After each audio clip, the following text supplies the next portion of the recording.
മുസ്തഫ തങ്ങൾ സഖാഫി. കുറച്ച് ദിവസങ്ങൾക്ക് മുമ്പ് എന്നെ ഒരാൾ ഫോണിൽ വിളിച്ച് ചില കാര്യങ്ങൾ സംസാരിച്ചു. എൻ്റെ അറിവോ സമ്മതമോ ഇല്ലാതെ അത് റെക്കോർഡ് ചെയ്യുകയും എല്ലായിടത്തും പ്രചരിപ്പിക്കുകയും പരിശുദ്ധ ഇസ്ലാമിൻ്റെ വിധിപ്രകാരം അയാൾ ചെയ്തത് തെറ്റാണ്, ശുദ്ധ തമ്മാടിത്തരമാണ്. മാത്രമല്ല ഇന്ത്യൻ നിയമമനുസരിച്ച് അത് സൈബർ ആണ്. അഥവാ ഞാൻ കേസ് കൊടുക്കുകയാണെങ്കിൽ അദ്ദേഹം അഴിയെണ്ണേണ്ടി വരും, ഗോതമ്പുണ്ട് തിന്നേണ്ടി വരും. കുറേയേറെ വർഷങ്ങൾക്ക് മുമ്പ് നൗഷാദ് ഹസനിക്ക് സ്വീകരണം നൽകിയതും അതിൽ ഞാൻ പങ്കെടുത്തതും പറയുകയുണ്ടായി. അത് അടുത്ത സമയങ്ങളിൽ ഒന്നുമല്ല. ബഹുമാനപ്പെട്ട AP ഉസ്താദിൻ്റെ സ്റ്റേജുകളിൽ വരെ അദ്ദേഹം ധാരാളം സ്റ്റേജുകളിൽ പങ്കെടുത്തിട്ടുണ്ടല്ലോ. അതുപോലെ കുറേ മുമ്പുള്ള കഥയാണ് അത് പറഞ്ഞത്. അതുപോലെ ആരെയും മൽപ്പെടുത്തുന്ന ഒരു വാചകമാണ് ഞാൻ പറയാത്ത മറ്റൊരു വാചകം, ഞാൻ AP-ക്കാരനല്ല എന്നത്. എന്നെ മറ്റൊരു കണ്ണുകൊണ്ട് കാണുന്ന ചില ആളുകൾ AP ഉസ്താദിൻ്റെ ആളുകളാണ് എന്ന് പറഞ്ഞ് നടക്കുന്നുണ്ട്. ഞാൻ അവരെ ഉദ്ദേശിച്ചാണ് അത് പറഞ്ഞത്, അല്ലാതെ മഹാനരായ ബഹുമാനപ്പെട്ട ഷേഖുന AP ഉസ്താദിനെ കുറിച്ചോ ഒന്നും ഞാൻ ഉദ്ദേശിച്ചിട്ടില്ല. അങ്ങനെ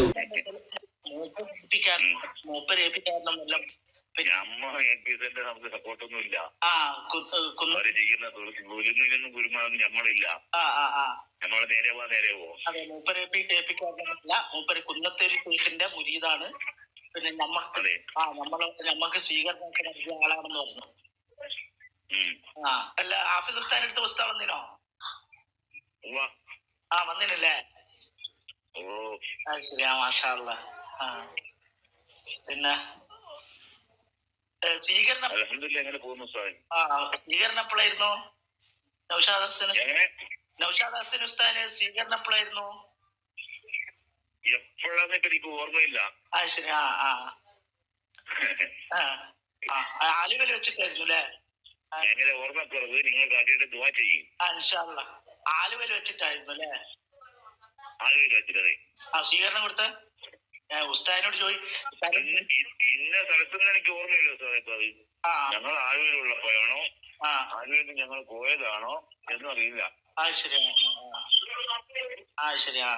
അപ്പൊ നൗഷാദ് നല്ല ഇവരെ എതിരായിട്ട് കുറെ പ്രസംഗിക്കുന്നുണ്ട് AP-ക്കാർക്ക്.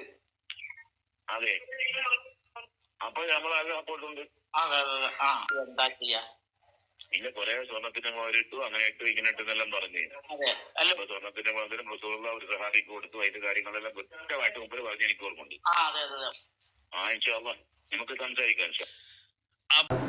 അതുപോലെ ഞാൻ പിഴച്ച തെരീഖത്തുകാരൻ എന്നാണ് അത് പറഞ്ഞ് പ്രസംഗിക്കുന്ന മുസ്ലിയാർ പറയുന്നത്. ആ മുസ്ലിയാർ എന്നെ നേരിൽ വിളിക്കുകയോ എന്നോട് ഇതിനെക്കുറിച്ച് സംസാരിക്കുകയോ എൻ്റെ വിശ്വാസത്തെക്കുറിച്ച് സംസാരിക്കുകയോ അങ്ങനെ ചെയ്തിട്ടില്ല. പിന്നെ എങ്ങനെയാണ് മുസ്ലിയാർക്ക് അങ്ങനെ മനസ്സിലായത്? കുന്നത്തേരി തരീഖത്ത് എന്ന പേര് പറഞ്ഞുകൊണ്ട് മുസ്ലിയാർ പറയുന്നത്, വർഷങ്ങൾക്ക് മുമ്പ് സുൽത്താനുൽ ബഹുമാനപ്പെട്ട AP ഉസ്താദിനോട് ഇവിടുത്തെ ഒരുത്തൻ അതിനെക്കുറിച്ച് ചോദിച്ചപ്പോൾ മുൻകാല പണ്ഡിതന്മാർ സുകൂത്ത് പാലിച്ച തരീഖത്താണ്. എല്ലാ നിയമങ്ങളും പാലിക്കുക, ഇതെല്ലാം ചെയ്തുകൊണ്ട് ഹൃദയ ശുദ്ധിക്ക് വേണ്ടി മശായിഖന്മാരെ ബന്ധപ്പെടുകയും സ്വീകരിക്കുകയും ചെയ്യുന്നതാണ് യഥാർത്ഥത്തിൽ തരീഖത്ത്. അതിനെതിരായി, നമ്മുടെ അഖീദക്കെതിരായി വല്ല പുതിയ അഖീദ കൊണ്ടുവരികയോ ആശയത്തിനെതിരായ വല്ല കർമ്മരീതിയും കൊണ്ടുവരികയോ ചെയ്യുമ്പോൾ ആ തരീഖത്ത് പിൻപറ്റാൻ പാടില്ല എന്ന് നാം പറഞ്ഞു പോന്നിട്ടുണ്ട്. അത് ഇന്നും ഇന്നലെയും തുടങ്ങിയതല്ല, പഴയ കാലം മുതൽ പറഞ്ഞു പോന്നതാണ്. അതുകൊണ്ടാണ് അന്തർവത്തിലും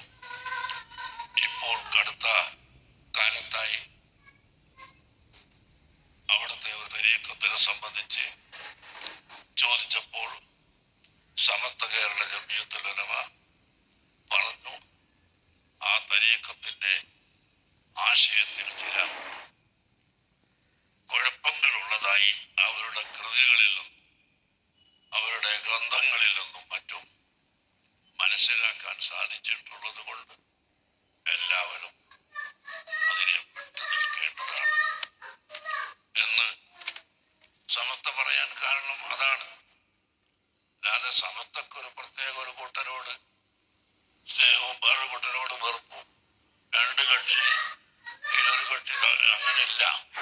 ബഹുമാനപ്പെട്ട AP ഉസ്താദിനോട് ഇവിടുത്തെ ഒരുത്തൻ അതിനെക്കുറിച്ച് ചോദിച്ചപ്പോൾ മുൻകാല പണ്ഡിതന്മാർ സുക്കൂത്ത് പാലിച്ച തരീഖത്താണ്, നീ ആ തരീഖത്തിനെ കുറിച്ച് ഒന്നും പറയാൻ നിൽക്കണ്ട എന്നാണ് ബഹുമാനപ്പെട്ട ശൈഖുന AP ഉസ്താദ് മറുപടി പറഞ്ഞത്. എന്നിട്ട് മുസ്ലിയാർ എന്നെ പിഴച്ചവനാക്കിയത് എന്തിനാണെന്ന് എനിക്ക് മനസ്സിലായില്ല. 5 നേരം നിസ്കരിക്കുന്ന, നോമ്പ് നോൽക്കുന്ന, മറ്റ് കർമ്മങ്ങൾ കഴിയും പോലെ ചെയ്യുന്ന ഒരു സാധാരണനായ മുസ്ലിമായി തന്നെയാണ് ഞാൻ ജീവിക്കുന്നത്.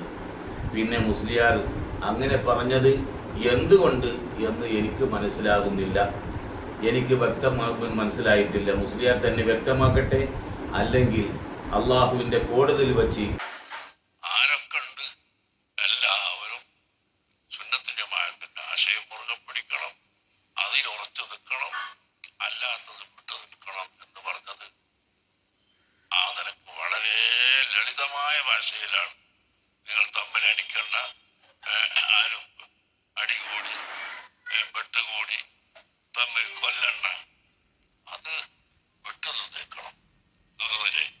വിട്ടു നിന്നാൽ നമ്മളെ പാപ്പന്മാര് നടന്നു വന്ന ആ വഴി നമ്മളെ കയ്യിലുണ്ടല്ലോ. അതുകൊണ്ട് മറ്റൊന്ന് പിടിക്കണോ പിടിക്കണ്ടേ എന്നുള്ളത് നമ്മൾ നോക്കലെപ്പോഴാ, അത് ഉറപ്പ് വരുമ്പോഴാ. ഉറപ്പ് വരാതിരിക്കുമ്പോ നമ്മളെ കയ്യിൽ നേരത്തെ ഉള്ള ആ വഴി അവിടെ നിൽക്കുക, പിടിച്ചു നിൽക്കുക എന്ന് അതാണ് സമസ്ത പറഞ്ഞിട്ടുള്ളത്. അതുകൊണ്ട് എനിക്കും നിങ്ങളോട് പറയാനുള്ളത്, ആ പറഞ്ഞ സ്ഥലത്ത് നമ്മൾ നിൽക്കണം. നമ്മള് ഒരു കാല് മുന്നോട്ട് വെക്കണമെങ്കിൽ ആ വെക്കുന്നതിൽ വല്ല ഫലവും ഉണ്ടോ, അത് ആവശ്യമുണ്ടോ, അനുവദനീയമാണോ എന്ന് തീരുമാനിച്ചിട്ടല്ലേ നിൽക്കുന്നിടത്തത് വലത്തോട്ട് വെക്കല് മുമ്പോട്ട് വെക്കല്. അപ്പൊ അതുപോലെ ഫലമാക് പരിശോധിച്ചപ്പോ ഫലമാകിന് ഇന്ന ഒരു തരീക്കത്ത്, അതൊന്നും മാത്രമല്ല പല തരീക്കത്തുകളും അവിടെ ഒക്കെ വന്നിട്ട്. ഇവിടെ കൊരുവിൽ ചെയ്ത് നടന്ന ഒരാളുടെ കൊണ്ടോട്ടി കൈക്കാലത്ത്